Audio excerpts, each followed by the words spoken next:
Okay, hello everybody. I've got a very brief message for you this Monday, and it's on a topic that you probably hear quite a lot about. You certainly see a lot of it in your life, and it's really just four simple pieces of advice about how to conduct ourselves online. It's such a potentially dangerous space when we let our emotions run away with us and we make poor decisions about what to do with those emotions. And what I want to talk to you about is particularly relevant to the area of disputes. So if you have a dispute with somebody, the best advice is don't take it online. Don't take it into an online public space, especially. So you've often heard people say things like, don't put something online unless you'd be happy to see it on a billboard.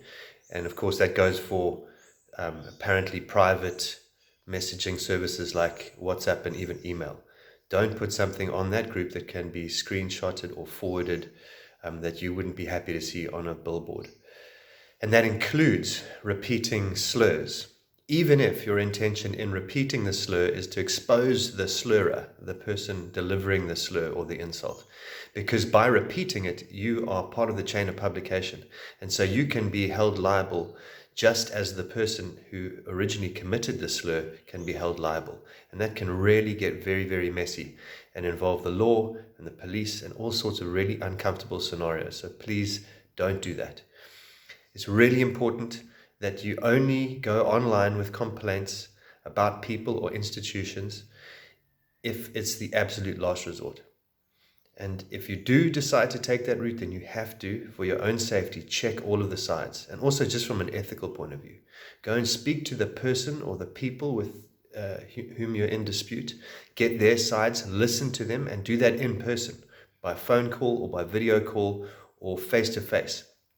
Find out what their view is on the topic, what their version of events is. And if you need to, bring someone with you to support you if you don't feel entirely safe in that space, someone to be a witness, someone perhaps to mediate it.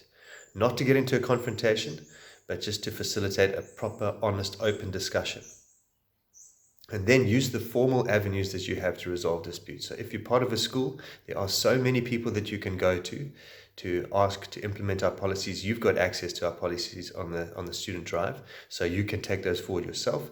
And any teacher or adult member of staff is available to you to assist you in doing that. You can also take it to the Student Transformation Committee. You can take it to our prefects.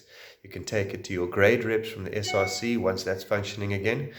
And you can take it to your tutors, obviously. And then lastly, make sure that you speak to people and you make assumptions about their behavior that you would like them to make. And you speak to them in ways that you would like them to be spoken to. That you would like to be spoken to, sorry. Okay, so empathy, compassion, and all of that kind of approach is really useful in all of these scenarios.